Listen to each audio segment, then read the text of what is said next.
It's the Anfield Wrap. Neil Atkinson, Rob Gutmann, Andy Heaton and Gareth Roberts with you from now until 7:30, talking about the Reds, that is Liverpool Football Club for those of you who aren't certain of that sort of thing, and other matters arising as well. We've got a Guito Llewellyn coming up to talk about Swansea. He's coming up after the break. We're also going to have a chat about Liverpool's competition for places, that this isn't as straightforward a thing as it sort of feels as though it is at times. There's more to it than the obvious. We're going to talk about that very, very soon as well, and obviously we're going to be looking ahead to Swansea City versus Liverpool. But having these three big hitters here for such a big weekend for Liverpool, I want to start with a conversation around John Henry's comments this week about developing or not developing the Anfield Road. And firstly, Andy Heaton, the context in which the comments are offered. Yet again, it's a conversation about something else in a place that isn't Liverpool, to a group of journalists who aren't Liverpool journalists, and yet Liverpool are being spoken about. Admittedly in answer to a question, so let's not go too far on this, but Liverpool are being spoken about in that context where there isn't, for instance, a Tony Barrett or an Andy Kelly to ask a follow-up question. It's a question easily swerved as well. When you're a man as well versed as John W. Henry with these kinds of things, if you don't answer a question, you don't answer a question. It's been interesting. I mean, the comment itself is interesting, but the fallout has been even more interesting in so much as the reaction on both sides. My opinion of it is that John Henry doesn't say and doesn't speak out about Liverpool unless he's got something to say. And we all know how these things kind of work, before press conferences start, kind of brief. Well, if you ask him this, you might get an answer on that. And I think he was sending a message, to be blunt. Do you think he was sending a message, Rob Gutmann?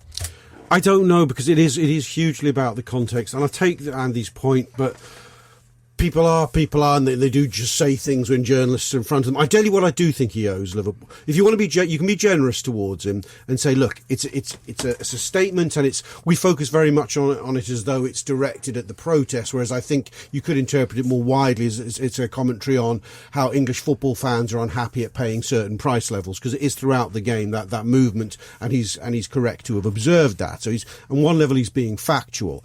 However, he will have become very aware that we're riled by this. We feel it was insensitive, a dig, unnecessary. So it did immediately, pretty swiftly, become incumbent upon him to clarify. And I think the lack of clarification is slightly more worrying for me than the initial quote. What's interesting is the phraseology, the actual quote, the wording of it. It's almost semi-rehearsed. If you look at the words used, words are foreclose further expansion, next step, ticket prices are being an issue in England. It's a rehearsed line. It's not like an off-the-cuff answer. And you look how many times John Henry's spoken about Liverpool in the last 3 or 4 seasons that you probably count on one hand. Why would you expect, by the way, just out of interest, why would you expect a clarification? Because what history is there of clarifications when people go to, for instance, New York and give and talk about splits in the fan base? If you're there was never a clarification on that. Where's the history of clarifications? Well, I'm not saying I expect. There's an open letter. I'm not. Yeah. Let's put it this way: somebody this side of the pond would have picked up the phone to him, sent him an email going, "That did not play well at all, boss. Just so you know, it really played badly. I'm sure you didn't quite intend it like that. It didn't play well. Do you want to say anything else?" So I do think it will have crossed his mind, or he will have been given the opportunity to have considered doing it. Should we have expected it? I don't. Well, that's another. Well, we would have liked it, I think, as a minimum. I think we would have thought it would be in good manners to us as the fans. But I do expect it. That he hasn't doesn't surprise me. I'm more inclined to agree with Andy on this, in that I think John W. Henry's an experienced businessman. He's been involved at Liverpool for quite a time now. He's been involved in sports teams for quite a time now. He knows how fans think about certain issues, and to suggest that it's a throwaway comment and he said it because there's a microphone in front of him, I don't think so. I mean, he's he's a man who's proven over time that he's very, very careful about what he says and when he says it. And on this, I feel like he's thrown a bit of a grenade at us, and he's letting it explode now. It's reignited sort of fan-on-fan argument about, you lot were the type of person who protested against tickets, and now the club can't build that stand. And for me, I've not enjoyed it. I don't understand why it comes now, why it's said now, and it's also in the context of that Ian Eyre also did an interview with FC Business and also suggested that, you know, this stand wasn't going to happen. I mean, we can go back and say, well, it's only ever been outlined, plan, permission and that sort of thing. But if you go back to the very start, if it was sold to us as a vision that Anfield was going to be 54,000, I don't think anyone would say that that was an acceptable solution after all these years. And that's what we're now being told, that it could just stop at 54,000. And I don't think that's good enough. I don't think that's ambitious enough. I think you've got the plan and permission there to put another 5,000 on. I think Liverpool should be doing that. And you know, we ran a piece on the site this week from you know, John Milburn, who's a fan who goes to match just like we do, and I thought he made some very good points in it, in that, you know, one thing that sort of screams out to me is that they want a quick return on the investments. They're not going to get a quick return on Anfield Road because there's not a lot of, if any, corporate offer. And yeah, it rings a few alarm bells for me. I mean, it suggests maybe, to my mind, that, you know, perhaps they're getting a little bit bored with being involved at Liverpool, and, you know, people are sort of jumping on people and saying, oh, well, you're just having a go at FSG and all this, and why are you doing it now? Look at the manager we've got and everything else. It's quite fine in my book to like Jurgen Klopp, to like the football we're playing, to like the new main stand, but to also be concerned that we're not doing something with the Anfield Road. They're not mutually exclusive concepts. Do you think there's an element, and I'd love everyone's opinion on this, one other reason why you might have said that, and I'm just wild speculation here, but is there an element of, well, we've taken this as far as we can. We've taken this as far, not as far as but as far as we're willing to do so. And, I mean, we all know the rumours about it, you know, people looking at the club, blah, blah, blah. Could it be read in a way that, you know, we've taken it as far as we can if someone wants to come and further this, you know? Do you know what? If we're looking for deliberation here, and you know, I think the Ian Eyre statement is perhaps the more interesting, because it was a very categorical. There are no plans for the Anfield Road. If you want to take it as Henry's statement as deliberate, and I'm not saying it wasn't, I'm saying I just don't know. And I take the point that he, you know, he's experienced enough, etc., etc. But I don't think that's categorical proof in itself. But either way, if they are delivering a message, I think it may be a tenderisation process for bringing not for getting out of the club, for introducing some level of corporate into that, or at least some sort of semi-corporate going, look, do you know what?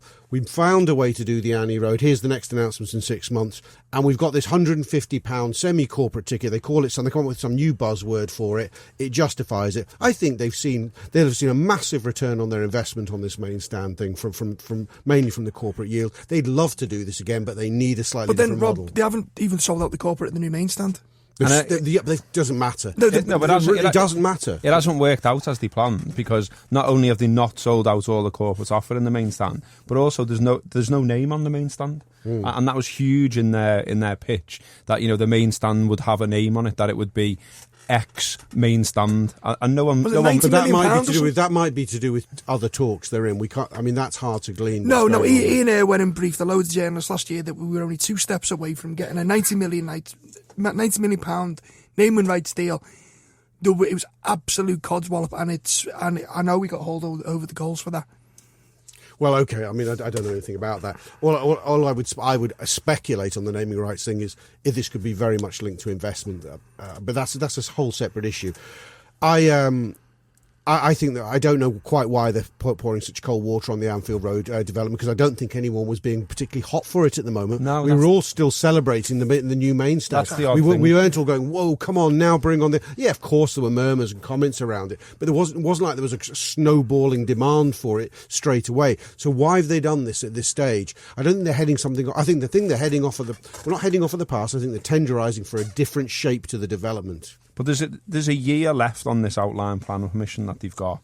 So yeah, that's the bit that sort of I don't get either. I mean, you know, like I said before, I believe John Henry would know what the impact of his quotes would be. So why now? Liverpool are flying. Everyone's happy. You know, everyone's proud, if you like, of the development of the main stand. Most people are saying they've done a good job. The main stand looks great inside and out. So to do this now, I don't really understand it. And to bring the ticket prices in would clearly cause problems at this end, you know, and it has done. And we've got, as I say, we've got fans accusing each other of all kinds now. And and I'm judging this solely on the basis as well of the comments we're getting. I mean, I thought, for instance, the piece that we ran on the site this week was entirely fair. It was saying, I'd like to see, the Anfield Road developed, just simply because there's 20,000 people waiting on a list to get inside Anfield with a season ticket and they're on.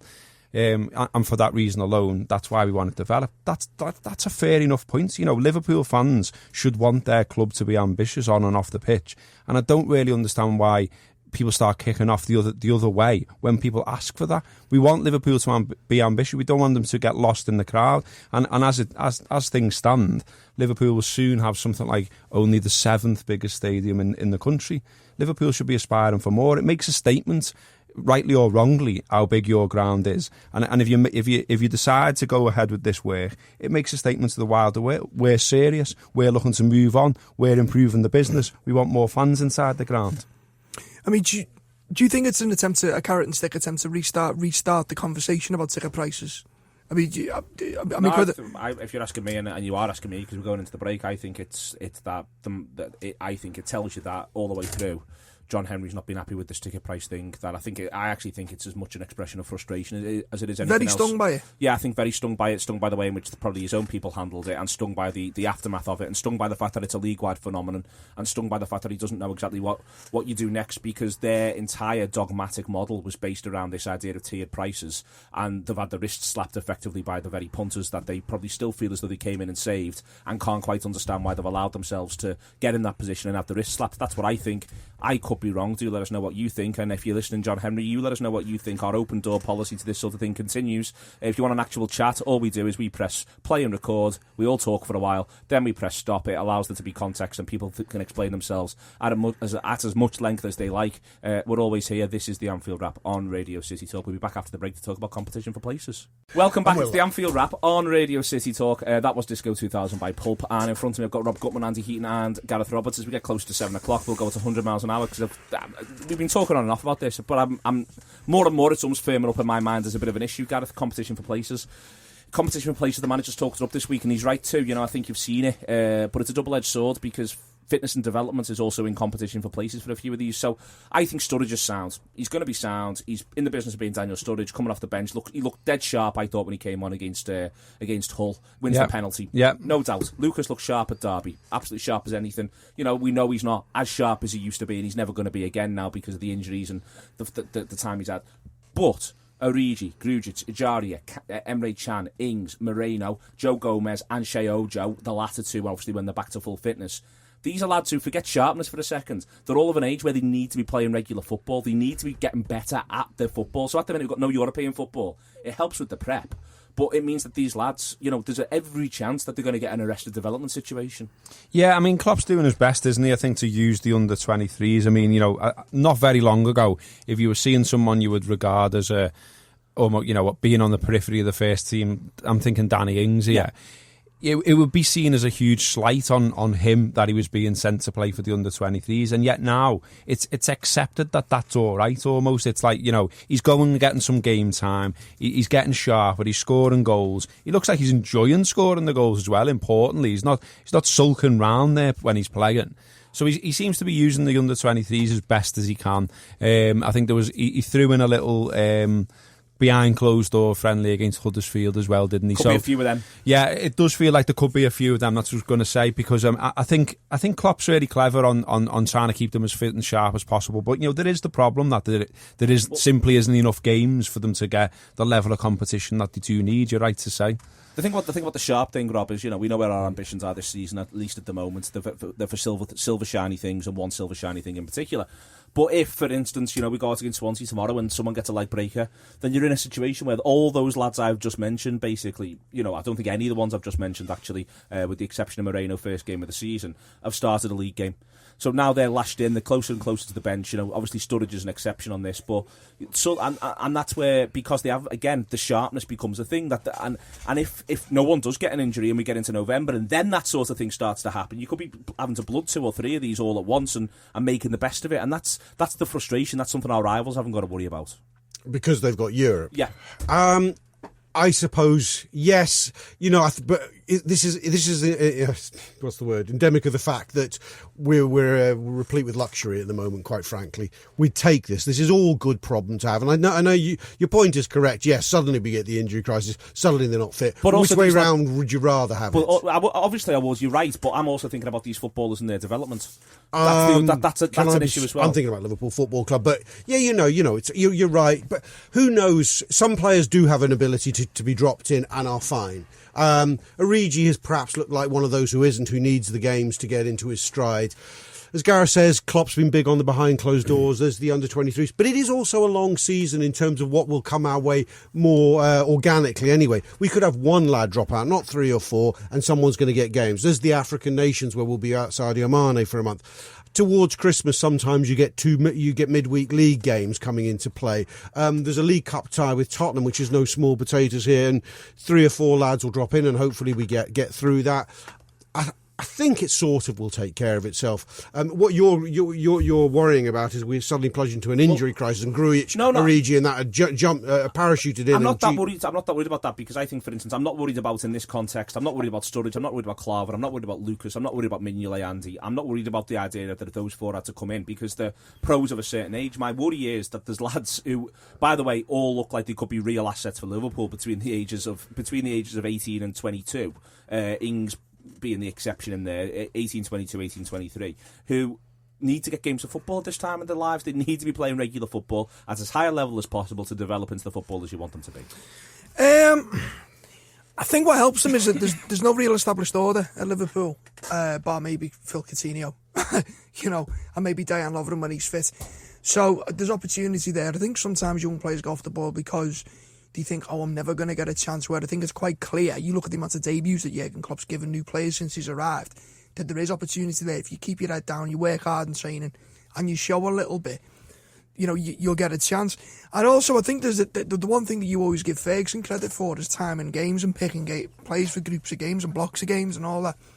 So you just wonder whether he's looking at the fixture calendar and going, right, okay, scenario A being safe, scenario A happens, we can give Oviajaria a game here and here, not like one month, one the next, like three or 4 back to back, and then giving him that little bit of sugar in. If he excels, great, keep him in. If he doesn't, then you've lost nothing.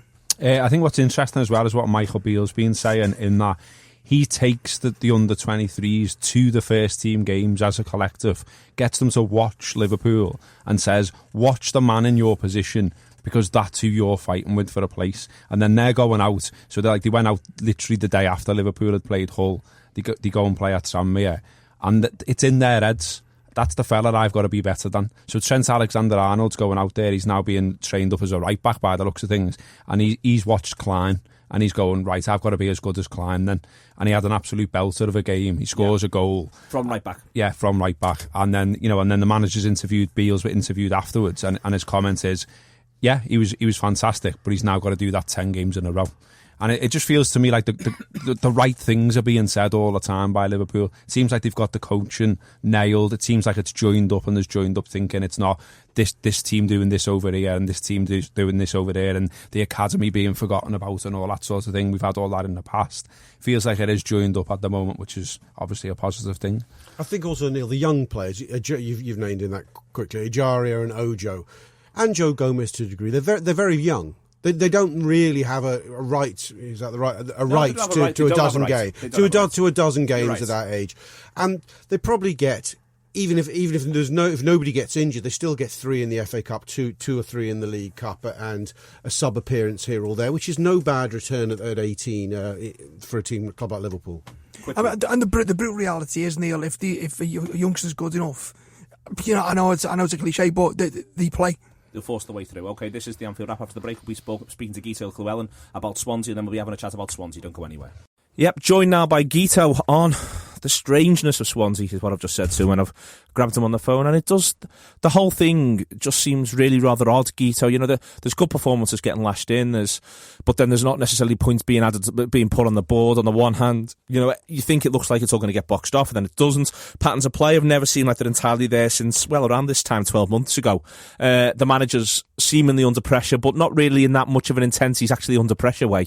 It's a really, really strange little situation that Swansea have ended up in, as far as I'm concerned.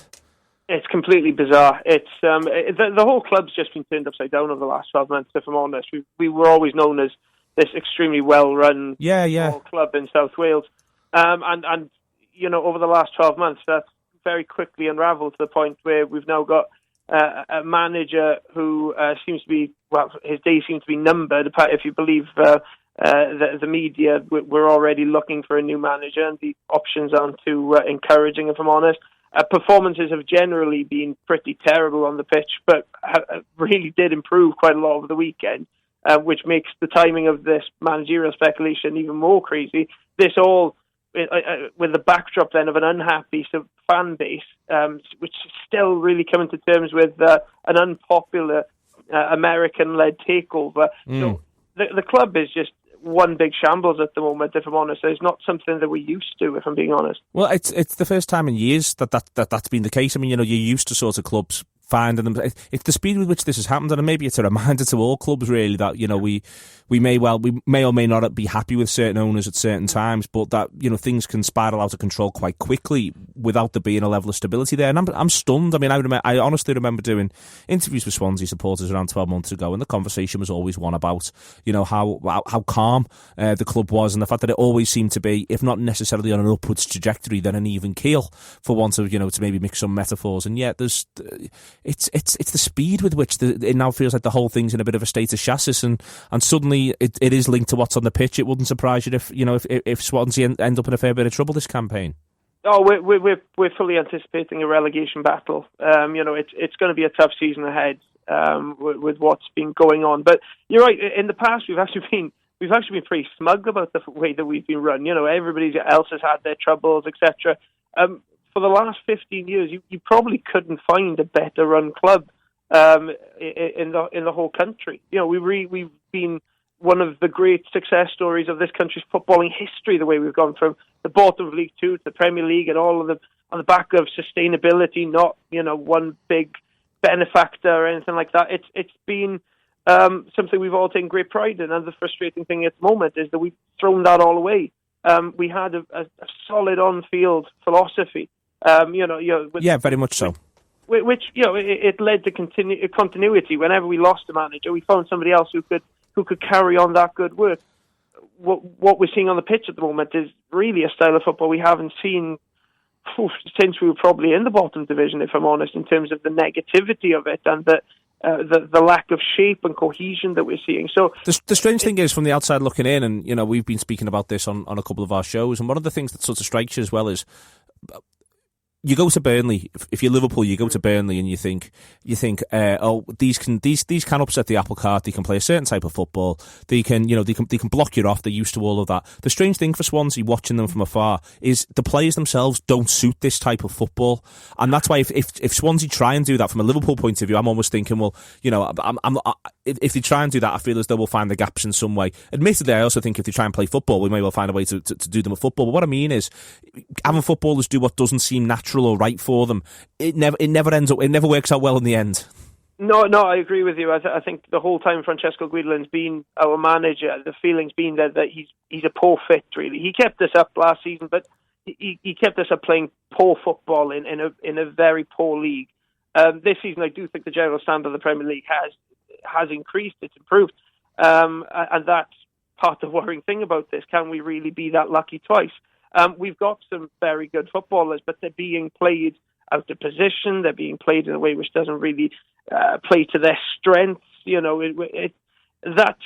That's the uncomfortable thing, and that's why I think a lot of fans would be perfectly happy to see Guidolin go. What we're unhappy about really is the way that it's all been handled, and the fact that managers are apparently being spoken to behind his back, and there are meetings taking place in airports, if you believe what's being written. So, but yeah, you're right when you talk about players not really fitting a style. You get the feeling that if we do play to our strengths, we're capable of much better than we're playing at the moment. And against Manchester City, actually, we brought Leon Britton in for the first time since the opening day against Burnley, and instantly our passing improved. He may be 34, Leon Britton, but he's still a brilliant control of the play, a very intelligent midfielder. And he's still probably as important to us as he's ever been. And if we play to our strengths and use players like Leon Britton, we can still pass the ball well. We can still play with positivity and with a bit of energy. I'd love to see us play against Liverpool the way we did against Manchester City, if I'm honest. But the way the club is at the moment, you don't know if that's going to happen. And that's, in a sense, that's one of the toughest aspects of this, really, is that it's, is that there's...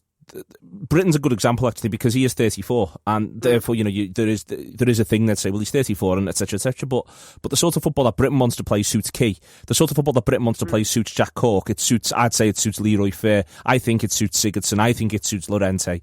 Just simply because Llorente is 6'5" doesn't mean he just wants to have it blammed at his head every 5 minutes. He wants it along the deck. He wants to be able to use his ability, and that's right the way through the side. Neil Taylor's still the same excellent left back that he was. There's just maybe there's some sort of concern that these players have almost grown old in possession of the shirt. But with the exception of Britain, it doesn't appear that that's entirely the case. There might be a little bit of sort of inbuilt complacency is the wrong word, but that maybe people get a bit too comfortable sometimes. But the conveyor belt just seems to have stopped working, and I think that'd be the thing that'd be concerning me if I was you at this stage. The conveyor belt, both for the managers and then also for the players being bought, has just sort of stopped functioning the way in which it used to.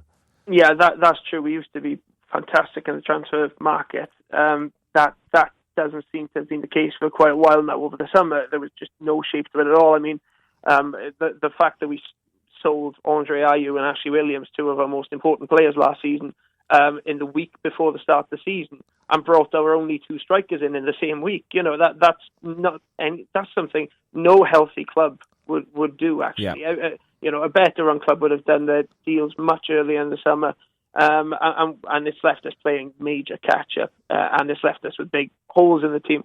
But yeah, you're right. We shouldn't be relying on 34-year-olds. I mean, no matter how good Leon Britton is, and you're right, he is the kind of player that improves the players around him when he's in the team.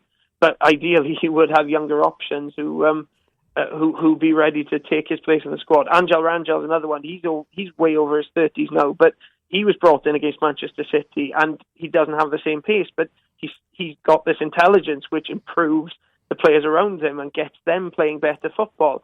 But again, on the weekend, Angel Rangel could be playing against Sadio Mane, and that kind of pace could destroy him, no matter how good a footballer he is. It's sort of protecting those players and having the shape to protect them, and maybe that's one of the reasons why the manager's ended up going down the route he's chosen to go down. But the other thing that you were saying before as well, with the before we talk specifically about this game, about these managers who've been linked, it's Giggs. Giggs has been shouted out. Bob Bradley's been shouted out. They don't sort of feel like Swansea managers. It's going back, but it's whether or not they want to go back to that sort of blueprint. But I had always had the impression Hugh Jenkins was completely committed to that blueprint. It had worked. Swansea didn't just come up; they came up with panache.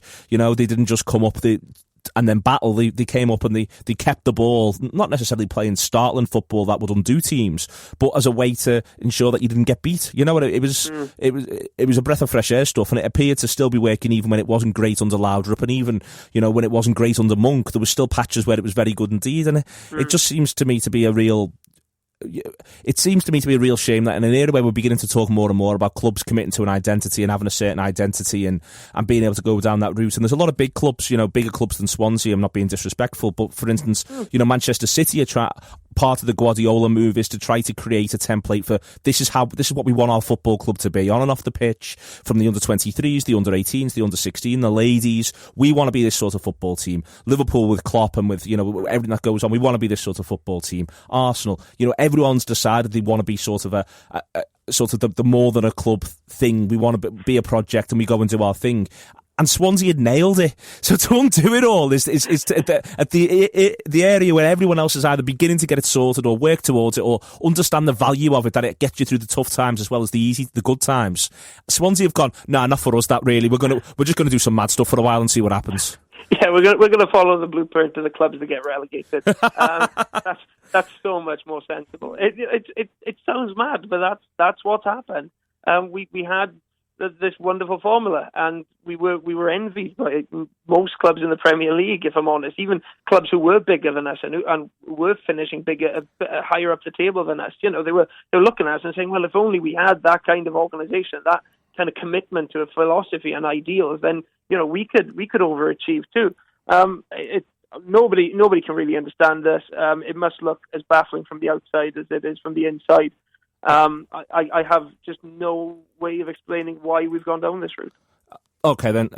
The side that we expect to see next weekend, the Swansea side that we expect to see, it'll be compact. I think it has been mostly this season, certainly with that front five, the way in which it plays around and off Llorente. It's they've been getting people close to him. It's fair to say, as it's been wearing on, and they've been getting better and better at it. And I suspect they may well look for runners off Llorente's touches and flicks there, with Sigurdsson and Routledge, for instance, looking to get beyond. But the side that plays against City, it's Fabianski in goal, Rangel and Norton are the fullbacks, Van der Hoomen and Matt in there as well. You mentioned he played Britton and Cork together for the first time last week. Sigurdsson for Routledge and Llorente. Do you expect to see anything particularly different?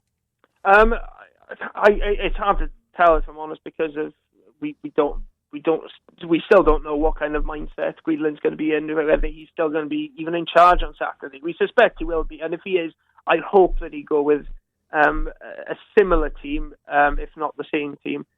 Because it did play very well against Manchester City. It was that match was very, very even until Man City got that penalty in the 65th minute, and from then on they did dominate the game. But if for long periods of that match we were as good, if not better, than City, and it was a return really to the good old days, the passing and the movement, the triangles, playing with width, not just booting the ball up to Llorente, actually using his strength and getting the ball to his feet so that he could hold it up and bring in players. I'd want to see that as well against Liverpool, because if I'm honest, from what I've seen from Liverpool this season, there are similarities there between the Klopp's philosophy and Guardiola's in terms of the high press and the high energy pressing as well. We did find a way for much of that game of playing around that pressing game. In a way which I don't think any other team had against City before we played against them. So I'd like to see a similar team. The only change that I'd possibly advise is moving Norton back to right back instead of Rangel, just to cope with the pace that Liverpool would have on the break. But other than that, I thought, like I said, we played very well against Manchester City. Certainly the best we've played in a very long while. So I wouldn't advise on too many changes, no. They're good footballers, and that's the key thing. I think it's, hopefully from your point of view at least, the manager doesn't grow fearful and try to make them not be good footballers, if you know what I mean. I for instance, one of our regular contributors, John Gibbons, who often does this show with me, he's quietly of the view that Jack Cork's the most underrated player in the league, and I think he might be right. Because he can play football. That's the thing. He's got a great engine on him, lovely touch, wins his battles, and can pass the ball, and is eminently sensible as a footballer, you know what I mean? He understands how the game works, and he picks his little bits of space and his little triangles. Cork's actually struggled this season really to get going. He has last season and season 4. I would have agreed with you. I do think he's just a player that does the basics very, very well and very neatly. He's just an intelligent midfielder that can do a bit of everything.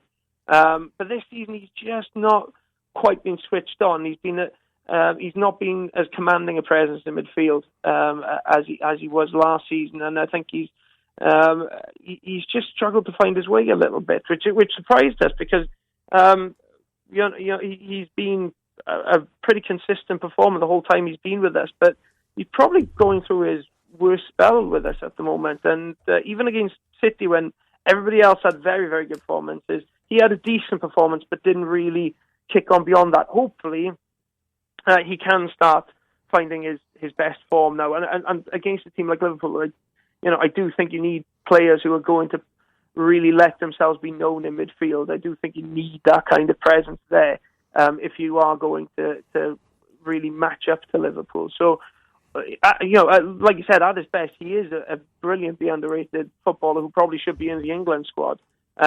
May not say much at the state that the England squad is at the moment. Could be manager, mate. He could be manager. Anybody could, let's face it. But this season he's just still trying to find his feet, and he's not the only one in the squad. In fairness to him, there are quite a few good players there who still haven't really hit top form yet. But hopefully his best is still to come. Okay, Guy. So can you give me a prediction? I think it'll probably be 3-1 to Liverpool. I think they're going to be goals. But I just think when push comes to shove, you're so clinical at the moment that you've got goals coming from every single angle. I just don't think over 90 minutes we're really going to be able to keep you out for that long. So, I'll go for 3-1, but the performance is probably what's most important at this stage. Okay, back into the room for find out what everyone else thinks, but a huge thank you indeed to Guito Llewellyn for letting us know what he thinks. Oliver's Army, Elvis Costello and the attractions. It's been boisterous this hour on Radio City Talk. Neil Atkinson, Rob Gutmann, Andy Heaton and Gareth Roberts all pushing their way into the naughty corner this week, the way in which it's going. Guito talking about their loss of identity, Gareth, which is interesting.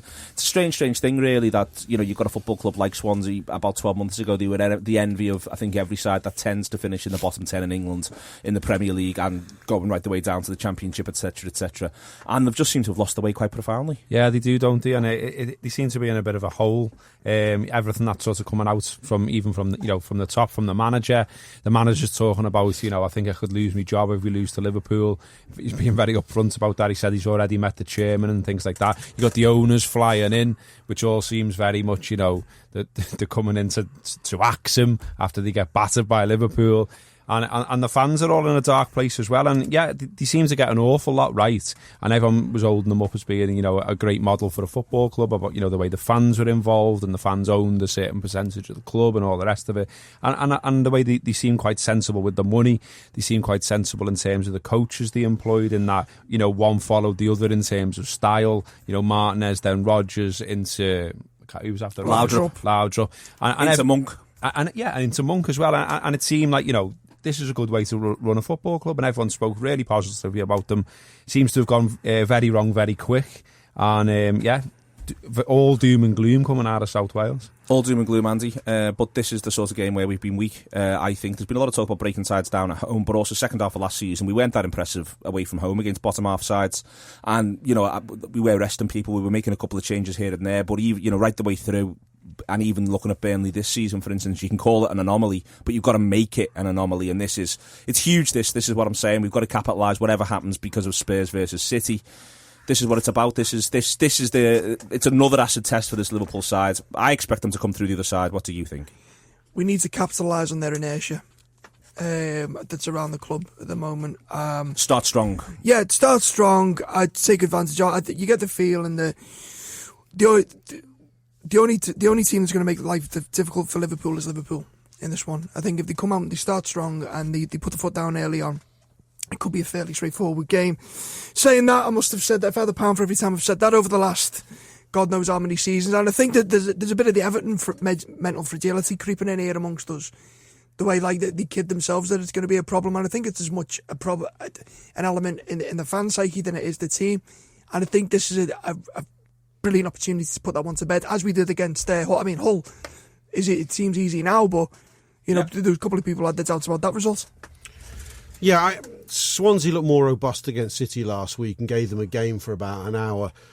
But this isn't the Swansea that they were. Hugh Jenkins has got a big job on his plate, but he's always come through. But I'm not really that interested in what they do next. I don't think we should be sitting fretting about our mental strength here. I think this is a new Liverpool. I think Klopp the evidence is that he used the barrier between last season and this very, very wisely. There's a new mentality in the side. I was really impressed with comments he made a couple of weeks ago when he talked about how he didn't actually believe there was a huge difference between playing at home or away, or there shouldn't be. And I thought that's a really crucial development if you can begin to get that into players' mindsets. And I think Liverpool will do a number on Swansea. You starting Sturridge or not, Rob? That's me. I'm always starting Sturridge more or less because I really, really enjoy watching him. I don't think he will start. I think he will go apart from Dejan Lovren returning for Klavan. I think he goes entirely unchanged. You going starting Sturridge or not, Andy? I would, but I don't think he will. Okay, Gareth? No, you wouldn't, and you don't think he will? I wouldn't, and I don't think he will.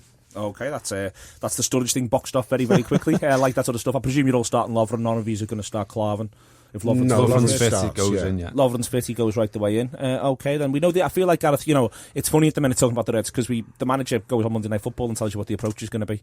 He's not going to have any surprises. We know the intensity Liverpool are going to play with because that's the way it is now. Yeah. It feels as though it's non-negotiable. There might be a bit of tactical cleverness in every game. I thought there was a bit of tactical cleverness against Hull, for instance, but we know what the expectations are on these footballers, and that's that win, lose or draw, Swansea come off that pitch having had the hardest 90 minutes of the season. That feels like that's your minimum requirement. Yeah, exactly. And I think Liverpool, have got a real swagger about them. They're striding round, and other clubs are looking at Liverpool now and going, well, hang on, I don't know how we stop this. And I quite like that Klopp went on Monday Night Football, because it was almost, I can talk about my team and my club, because you're not going to be able to stop us. We're going to come at you from every angle, and that's what they did against Hull. Straight away from the first whistle, no complacency, straight in, swarming all over them. Every time they had the ball, 3, 4 and 5 players closing them down, getting stuck in.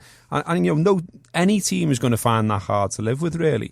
And what was interesting before, I just thought I'll stick this into Google, because I thought, what if you're a journalist right now in South Wales trying to be positive about Swansea? That must be a really difficult job. But you can't write solely negative stuff about a football team, because people want some glimmer of hope.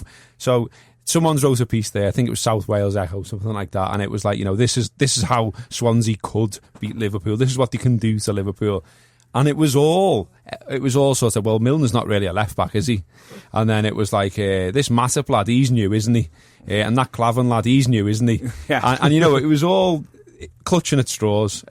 All of those players mentioned there have shown the worth already to Liverpool. And I'm looking sort of 1 to 11 through Liverpool's side. I know it's not 1 to 11, but you know what I mean.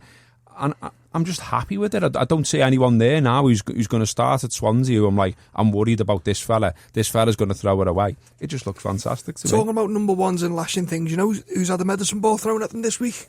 Go on. The goalkeeper. He knows really early in the week the Karius is going to get Swansea, and then after that they look at it. He didn't say he's going to back him permanently. He never said Mingale was completely off the team. If that's deliberate, it's a bit of a gamble, because... And one that could pay off. If he's that mentally confident that he doesn't care, great. And that might be deliberate. He's testing him a little bit. But out of 1 to 11, the one, and I shouldn't really be concerned because I think I rate him, the one position I'm concerned about is the goalie. And if he has got that mental strength to make that position his own, it's a big day for him. Very quickly, I want a scoreline prediction. Rob Gutmann. 3-0 to Liverpool. Andy Heaton. 2-1. Gareth Roberts. 5-0 to Liverpool. Excellent stuff. This is the Anfield Wrap. 5-0 to Liverpool. We'll see. Any win will do for me. Up these Reds. Get into these lads early.